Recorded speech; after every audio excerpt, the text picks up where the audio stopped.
Olá, meninos! Vamos trabalhar essa semana com a literatura do período colonial. Os estilos literários que nós vamos trabalhar é o quinhentismo, barroco e o arcadismo. Sempre vamos trabalhar levando em consideração o contexto histórico da época. A história da literatura, ela tem um início em 1500, com a chegada dos portugueses aqui no Brasil. E essa sociedade era uma sociedade ágrafa. O que é isso? É uma sociedade que ainda não tem uma representação pela produção escrita. Assim, dessa forma, a produção literária foi feita através dos portugueses, que escreviam as suas primeiras impressões quando aqui chegaram. Em forma de quê? De diários, de crônicas, de cartas, de documentos, que eram as formas de manifestações escritas sobre o território brasileiro. A nossa literatura, ela é dividida em períodos, e esses períodos, eles marcam, alguns momentos da nossa história. A nossa primeira era da literatura foi a era colonial, e em seguida, a era nacional e posteriormente o modernismo. Então, eram separados por marcos históricos. O que são os marcos históricos? São datas que mostram como... são datas que marcam cada momento e cada produção que é feita num determinado momento, num determinado contexto e numa determinada sociedade. Essas eras, que são os marcos históricos, elas são divididas pelas escolas literárias e pelos estilos de época, que nós vamos caracterizar aqui, cada um deles, tá bom? O período colonial, na literatura brasileira, ele corresponde ao século XVI até o comecinho do século XIX, ou seja, vai de 1500 no descobrimento até 1808. E esse período, do século XVI, XVII, XVIII e o comecinho do XIX corresponde a 3 grandes estilos: o quinhentismo, o barroco e o arcadismo. Por isso que ele recebe o nome de período colonial, porque foi correspondente à época da nossa colonização, quando o Brasil ainda não era independente de Portugal. A literatura, ela vai se dividir em estilos, E o primeiro estilo que nós vamos estudar é o quinhentismo. O quinhentismo, ele é registrado por todo o século XVI. Por que ele recebe essa denominação, quinhentismo? Essa primeira denominação, quinhentismo, corresponde à literatura feita a partir de 1500. Então, ela vai se dividir em quinhentismo, seiscentismo e setecentismo. O que é isso? São os séculos 16, 17 e 18.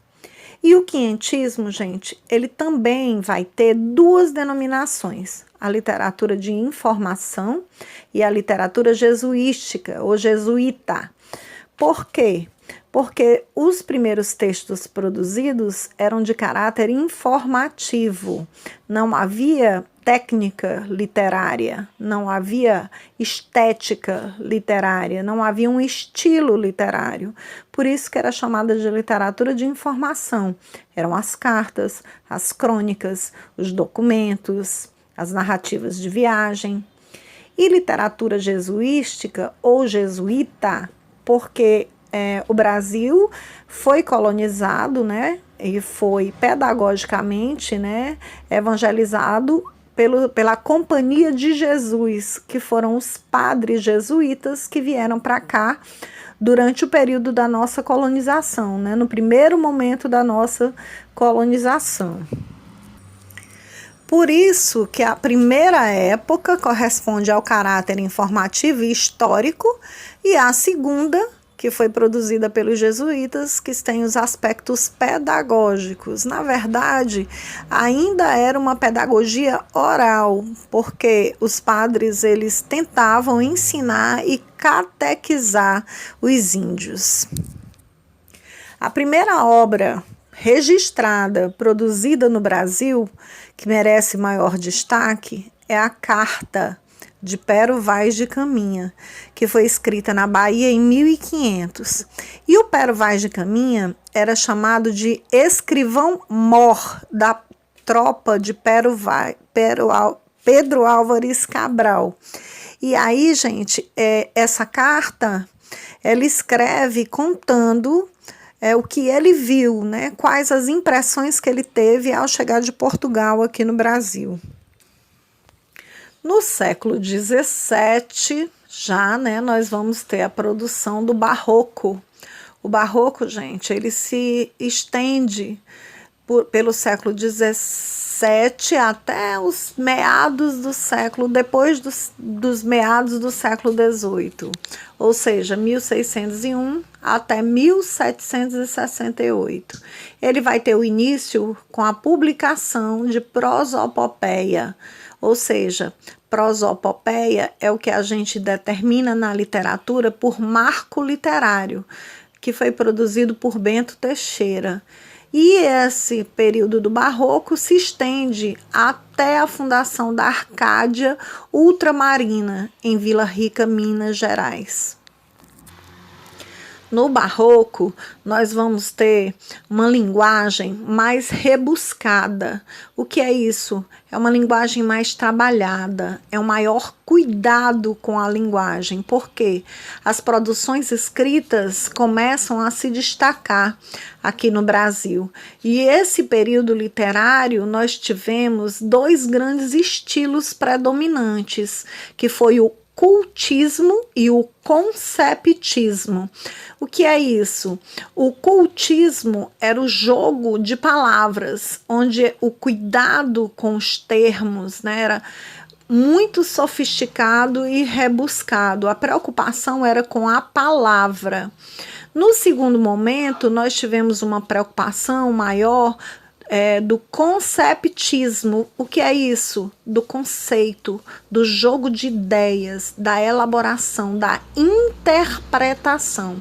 O primeiro momento se preocupava com a escrita, com a palavra, com o externo.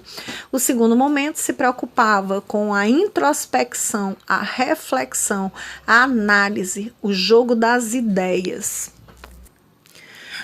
No Barroco se destacam dois grandes escritores brasileiros.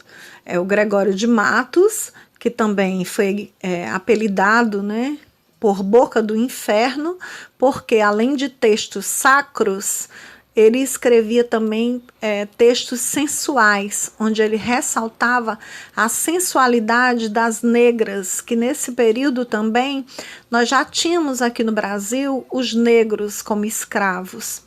Além disso, merece destaque também o segundo escritor, Padre Antônio Vieira, com seus sermões.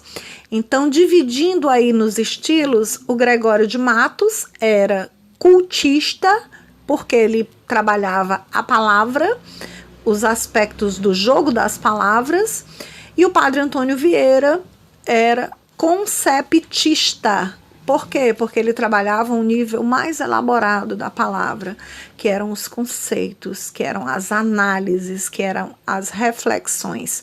E os seus textos eram chamados de sermões. Enfim, chegamos ao nosso último estilo do período colonial, que foi o estilo do arcadismo. O arcadismo, ele corresponde ou ele se estende de 1768 a 1808, cujos autores estão ligados intimamente ao movimento da Inconfidência em Minas Gerais, que foi chamado de Inconfidência Mineira. Na verdade, a Inconfidência Mineira foi um movimento político, social e cultural do nosso país.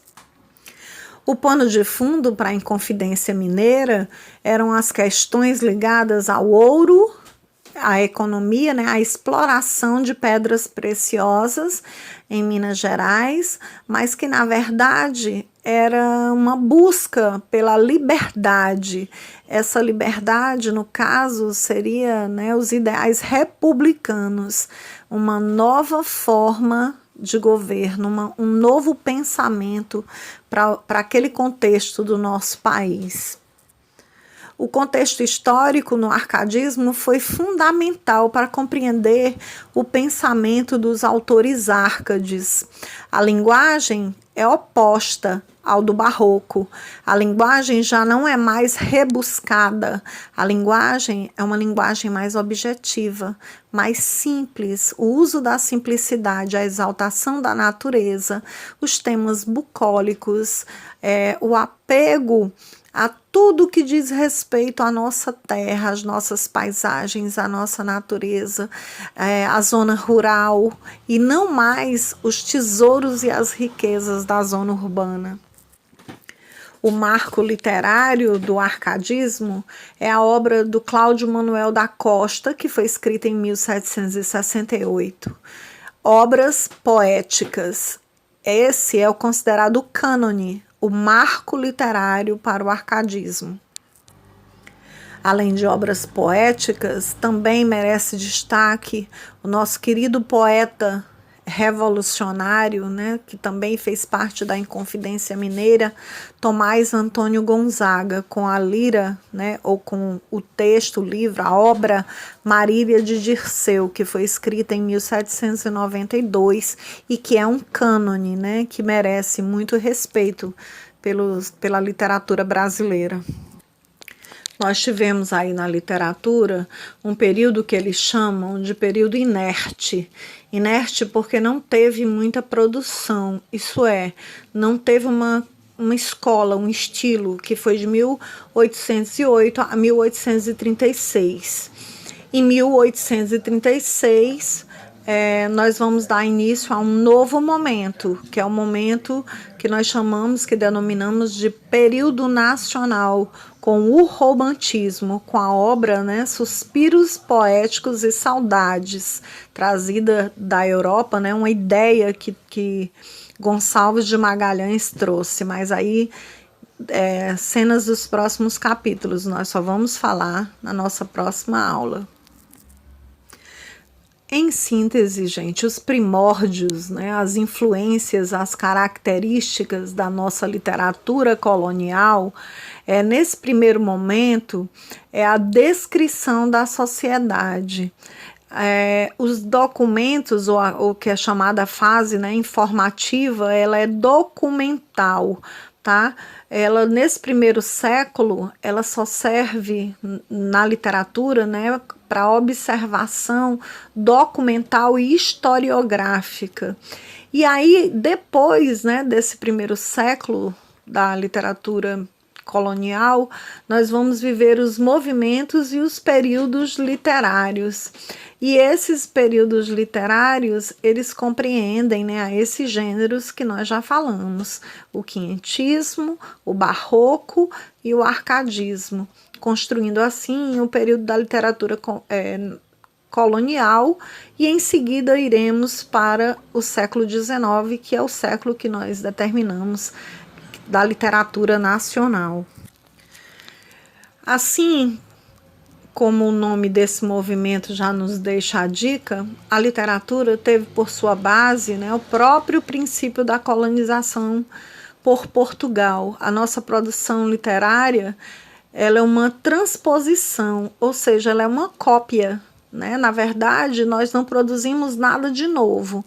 Nós, no primeiro momento, registramos, no segundo momento, nós copiamos, né, a literatura portuguesa, e aí no arcadismo a gente já começa a ter um pouco mais de independência literária. Já começamos a perceber com a Inconfidência Mineira as novas formas, os novos pensamentos, a preocupação, o foco era realmente o Brasil. Os estilos literários desse período, né, eles se iniciam no século XVI com a Carta do Caminho, que nós já falamos, e ele se conclui, né, com a nova forma de pensar, com suspiros poéticos e saudades lá no romantismo. Economicamente, é importante que se fale que no primeiro momento nós vivemos a colonização.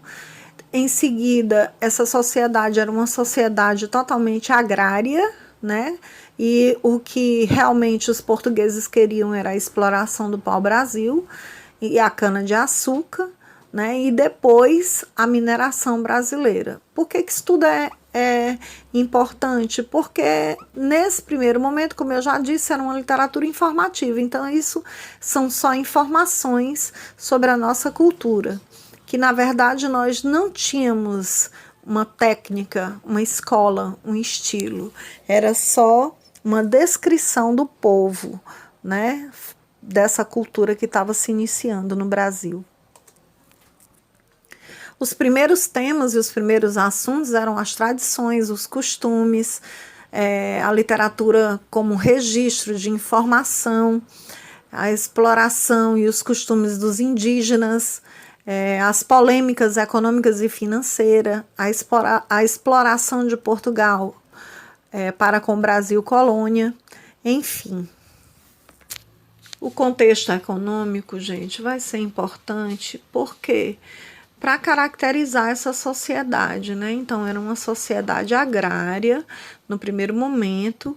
Depois, esse homem brasileiro, ele começa a produzir, né, outras formas, né? Começa a acumular dinheiro e esses homens começam a povoar o Brasil e a expressar os seus pensamentos. Normalmente eram os filhos dos fazendeiros que iam para a Europa e lá eles adquiriam todo o conhecimento e traziam para o Brasil.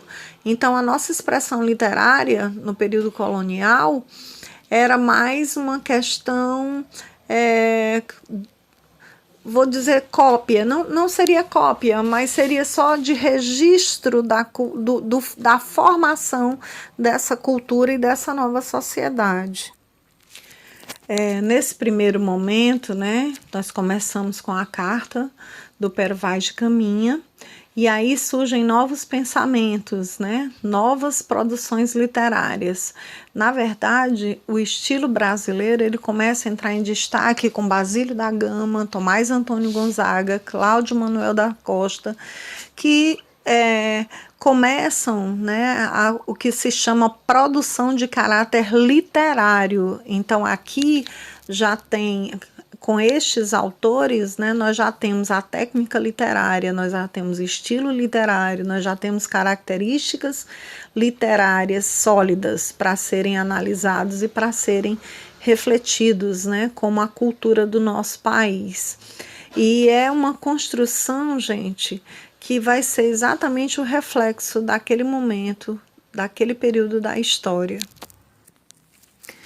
Em síntese, a literatura colonial nada mais é do que a prova disso. Afinal, todas as escolas e as produções, de uma forma geral, são voltadas para o Brasil daquela época, Brasil colônia, que começa com as suas primeiras atividades econômicas para a criação de uma cultura única, para a possibilidade de um povoamento e de uma formação de sociedade. A relação da literatura colonial com o que foi vivido naquela época é realmente muito intensa para a produção literária. O Pero Vaz de Caminha, como eu já falei para vocês, foi o escrivão mor. Ele era escritor, vereador português e escreveu o nosso primeiro texto registrado, nosso primeiro cânone, que também é chamado de Carta do Descobrimento do Brasil, que ele vai falar sobre as impressões ao rei de Portugal, né, ao rei Dom Manuel. Ele vai informar o que ele encontrou aqui no território brasileiro quando ele chegou. Vocês têm aí um fragmento da carta para perceberem, né, para analisarem, onde vai estar contido exatamente uma descrição do que ele encontrou e as percepções que ele teve ao chegar aqui no Brasil. Leiam, reflitam e apontem as características. O segundo autor do quinhentismo em destaque, né, o José de Anchieta, como eu disse para vocês, era um padre da Companhia de Jesus, né, um padre jesuíta, e ele, gente, era historiador, gramático, teatrólogo, poeta, e ele contribui, gente, para o início da gramática da língua na costa usada do Brasil. Na verdade, ele ensinou alguns índios, né, a língua portuguesa e aprendeu a se comunicar com a língua tupi. E ele tinha esse caráter, né, pedagógico, né, da formação da língua portuguesa e também evangelizador, porque ele catequizou, né, ou pelo menos tentou catequizar os nossos índios. Outros destaques, né, Pero de Magalhães Gândavo e Manuel de Nóbrega, que foram os destaques desse primeiro período da colônia. Bem, nós vamos parar por aqui. Eu vou deixar para vocês no slide uma atividade. Vocês vão elaborar um mapa mental lindo, bem colorido, cheio de informações do jeito que a gente já fez em sala de aula, lindo e maravilhoso. Depois eu quero ver as fotos lindas e maravilhosas, valendo nota. E nesse mapa vocês vão ressaltar cada estilo do período colonial, né? Conceitos do quinhentismo, conceitos, contexto histórico, a sociedade, características do pensamento literário da época, autores e obras, bem coloridos, lindos e maravilhosos. E para fechar, né, o nosso estudo, o nosso aprofundamento de literatura, vocês vão escolher, né, vocês vão selecionar um texto ou um fragmento de cada época, quinhentismo, barroco e arcadismo. E vocês vão analisar, né? Vocês vão ler criticamente, literariamente, apontando todas as características e ideias referentes a cada um desses textos que vocês vão escolher, tá bom? Um beijo bem grande, bom trabalho e qualquer coisa me procura lá no WhatsApp. Beijos!